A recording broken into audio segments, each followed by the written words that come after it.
His speech was direct, and it challenged the status quo. He was criticizing the people who signed his paycheck, a very generous paycheck. Edward R. Murrow had been earning a check for years from CBS News while delivering in-depth reports on the radio from Europe during World War II.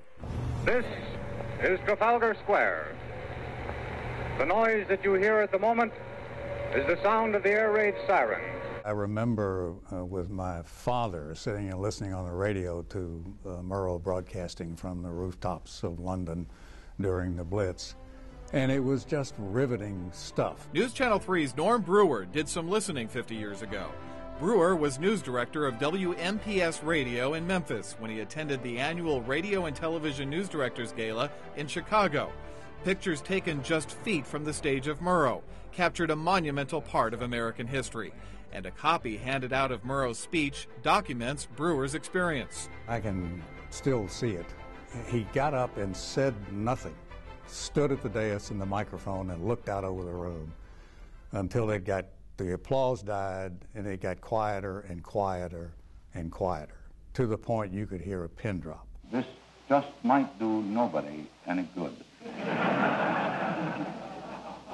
At the end of this discourse, a few people may accuse this reporter of fouling his own comfortable nest. And your organization may be accused of having given hospitality to heretical and even dangerous thoughts. The anticipation in that room was palpable.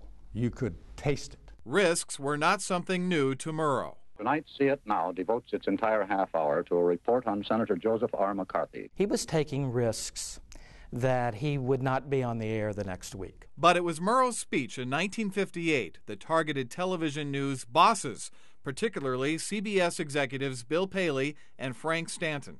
Here was Murrow saying, no, business decisions come second. Your decisions of conscience come first. Murrow's speech that evening aimed his venom at the FCC and station owners when he said, one of the basic troubles with radio and television news is that both instruments have grown up as an incompatible combination of show business, advertising, and news.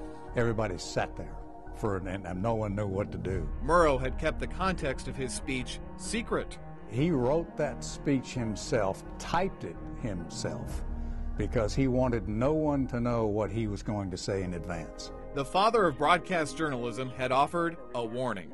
This instrument can teach,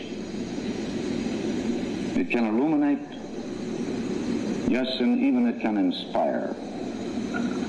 But it can do so only to the extent that humans are determined to use it to those ends.